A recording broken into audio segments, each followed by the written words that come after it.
Pemurnian kadar emas 74 kg yang merupakan barang bukti dalam kasus dugaan korupsi yang melibatkan ex-Jampitsus Febri Adriansyah. Usai menetapkan ex-Jampitsus Febri Adriansyah sebagai tersangka dalam dugaan korupsi, polisi hari ini menguji kemurnian kadar emas yang merupakan barang bukti dalam kasus tersebut.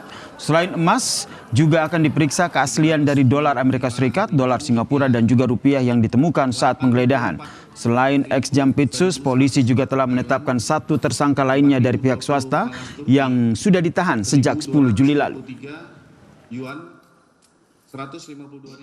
Penyidik dari Joint Investigasi bersama penyidik dari Kejaksaan Agung dan Pegadaian akan melakukan uji terkait tentang barang bukti yang ada. Pada hari ini terkait tentang barang bukti emas yang ditemukan 74 keping atau dengan disetarakan dengan 74 kg.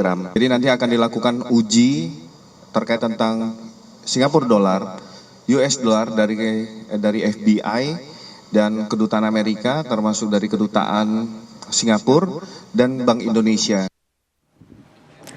Penanganan kasus 3 korupsi besar yang menyeret ex-Jampitsus Febri Adriansyah masih berjalan dengan pengusutan yang dilanjutkan penanganannya dari polisi ke Kejaksaan Agung. Lebih lengkap soal 3 kasus korupsi besar yang menyeret ex-Jampitsus Febri Adriansyah, kita bahas bersama mantan Menko Polhukam Mahfud MD. Prof Mahfud, selamat petang. Selamat petang.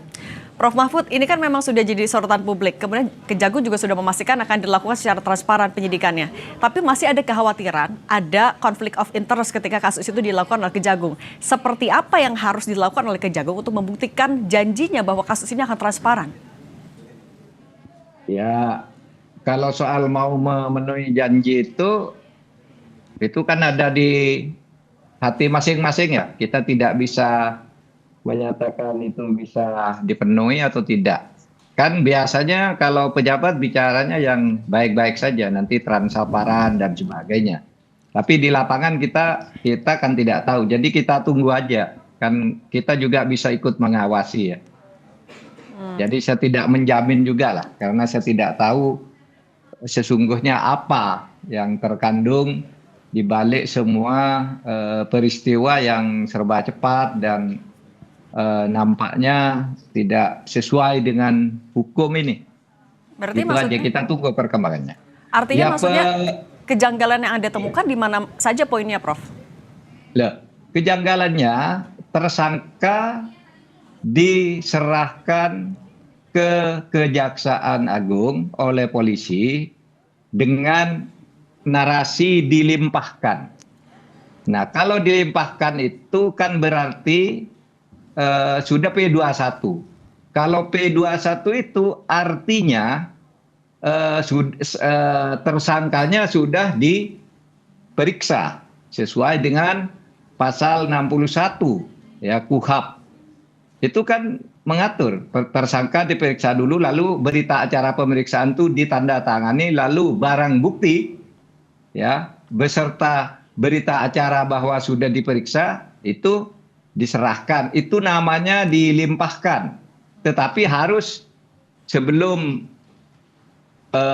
dilimpahkan itu harus ada P21 dulu dari Kejaksaan menyatakan ini yang sudah ditandatangani dan barang buktinya sudah cukup, maka sekarang jadi P21, lalu barang bukti beserta tersangkanya diserahkan. Ini belum diperiksa lalu diserahkan. Tersangkanya belum diserahkan juga. Harusnya kan diserahkan oleh penyidik ya, untuk ditahan atau untuk apa gitu kan diserahkan oleh penyidik Polri karena Polri yang membuka. Nah, itu saja kan sudah pelanggaran. Dan saya kira masalah ini tidak perlu diperdebatkan tentang kesalahan ini. Saya kira semua orang yang mengerti itu sudah berbicara semua. Misalnya aktivis penegakan hukum pidana seperti Boyamin udah bicara lebih dulu. Lalu Pukat UGM, lalu ada Ginting, semua sudah mengatakan ini salah, gitu, ya. Okay. Oleh sebab itu, ya mari kita lihat perkembangannya. Kesalahan ini mau diapakan? Karena hukum itu, Mbak, hukum itu setiap term itu mempunyai arti stipulatif. Misalnya antara dilimpahkan dengan diserahkan itu kan beda. Kalau dilimpahkan tuh ukurannya hanya satu, sudah diperiksa sudah P21 dan sudah cukup alat Oke. bukti diserahkan. Oke. Kalau tidak ada itu tidak dilimpahkan namanya. Tapi kemarin Kejaksaan Agung kan bilang sudah dilimpahkan, Polri juga sudah dilimpahkan, padahal belum dilimpahkan secara hukum ya, dalam arti stipulatif. Oke. Hukum itu punya arti sendiri, iya. Nah, Prof Mahfud, berarti kalau ada kejanggalan dalam prosedur hukumnya, konsekuensinya dalam penanganan atau pembongkaran kasus ini secara lebih terang benderang, nanti akan apa yang akan bisa dihadapi? Ya, pertama mungkin hambatan pertama itu bahwa penetapan tersangka itu tidak sah, gitu. Iya kan? Oleh karena tidak sah, yang disebut tersangka bisa mengajukan pra peradilan bahwa itu dinyatakan tidak sah, gitu. Oleh sebab itu yang paling praktis, yang kemarin itu dianggap tidak ada aja, gitu. Ya kan dianggap tidak ada, kembalikan ke polisi. Kan kemarin belum ada berita acara yang resmi bahwa itu pelimpahan kan. Itu hanya di dalam jumpa pers, lalu apa? Kan ada format sendiri. Dari P19 lalu menjadi P21 itu kan ada formatnya gitu. Kalau ada ya itu bisa kalau memang itu dibuat berarti itu bisa dinyatakan batal karena tidak memenuhi syarat gitu. Itu satu yang paling praktis ya, dianggap tidak ada. Lalu diproses lagi, panggil dulu, dicari Febrinya itu bersembunyi atau disembunyikan di mana. Baru sesudah itu minta surat P21, baru dilimpahkan. Gitu kalau mau urut ya. Kalau mau urut. Kalau seperti ini kan sudah keliru ya. Salah lah, bukan keliru. Oke, Ya. Prof, kalau misalnya ada kekeliruan, apakah kalau menurut Prof Mahfud sebenarnya tadi pertemuan antara Kapolri dan Jaksa Agung juga sebenarnya untuk menegaskan berbagai spekulasi yang muncul dalam penanganan kasus, Prof? Oh iya, itu tugas pejabat. Menegaskan berbagai spekulasi yang tidak sehat itu yang mungkin dianggap negatif. Itu harus dinyatakan tidak khawatir kan gitu. Kan pejabat tugasnya begitu. Nggak usah khawatir, ini mau nanti pokoknya transparan gitu. Nanti kita lihat aja. Kan banyak memang pejabat begitu. Pokoknya ini beres semua, saya tidak pernah korupsi. Nyatanya korupsi juga, kan gitu. Iya kan? Seperti Febri Adriansyah itu ketika DPR mengatakan, wah pokoknya dijamin lah. Waktu nangkep menyita hartanya Zarov, saya heran. Anak buah saya sampai gemetaran karena melihat uang banyak. Sebanyak itu gitu. Itu kan bohong. Karena dia sendiri di rumahnya ada uang yang kayak gitu yang kemudian disita oleh kepolisian.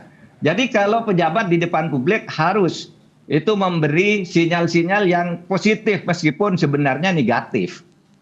Gitu. Oke. Nah, Prof, dengan barang bukti atau ya alat buktinya kan juga besar sekali untuk uang dan juga emasnya. Tapi kan keberadaan Febri Adriansyah masih jadi tanda tanya. Sebenarnya seberapa genting atau seberapa penting Febri Adriansyah ini juga untuk segera ditahan saja sama Kejagung?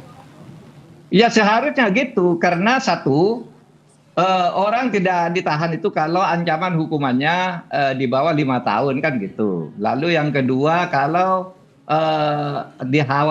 kalau tidak dikhawatirkan melarikan diri, iya kan?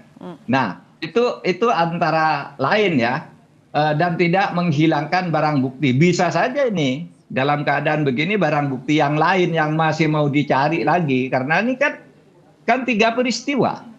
3 peristiwa atau 3 kasus ini baru diselidiki di 2 tempat. Baru digeledah di 2 tempat. Kan bisa saja dari kasus-kasus ini muncul nanti. Sehingga bisa saja terjadi upaya penghilangan, upaya melarikan diri dan sebagainya itu. Ya seharusnya Febri Adriansyah ini segera ditampilkan ke publik, tampil ke publik. Dan ditahan segera kalau dalam keadaan begini. Tetapi status ketersangkaannya harus disahkan dulu. Dan itu bisa cepat kok. Disahkan dulu. Pertama panggil, diperiksa, lalu suruh tanda tangan berita acara. Lalu pada saat yang sama kejaksaan membuat surat sudah P21 karena memang sudah lengkap. Lalu sesudah itu dilimpahkan. Baru nanti proses pelimpahan ke pengadilan oleh jaksa penuntut umum. Kan cuma gitu sebenarnya tuh bisa dikerjakan dalam 1 jam kok. Kalau ingin memenuhi formalitasnya. Yang kemarin dianggap tidak ada lalu hadirkan Febri Adriansyah lalu suruh tanda tangan berita acara bahwa dia sudah diperiksa, lalu serahkan ke kejaksaan seluruh berkas, lalu kejaksaan menjawab, oke, ini P21, sudah P21 serahkan seluruh barang bukti beserta tersangkanya. Itu lalu menjadi urusan kejaksaan. Nah, Prof, soal lagi-lagi tanda tanya di mana posisi Febri Adriansyah ini juga kan keterangan dia adalah yang paling krusial artinya di sini. Tapi dengan belum ditahannya dan posisinya masih tanda tanya, apa yang terjadi menurut Anda, Prof Mahfud sebenarnya? Ya, kalau rakyat seperti saya ini boleh curiga ini bersembunyi atau disembunyikan oleh sesuatu kekuatan. Masa negara tidak bisa menghadirkan dia? Masa negara tidak mengumumkan dia ada di suatu tempat ini dan seterusnya? Apalagi dikatakan sudah dilimpahkan meskipun secara yuridis itu belum ada pelimpahan sekarang ini. Ya, berdasar pasal 61 KUHP. Gitu, Mbak. Oke, kalau misalnya ada kecurigaan disembunyikan, menurut Anda siapa yang nyembunyiin, Prof?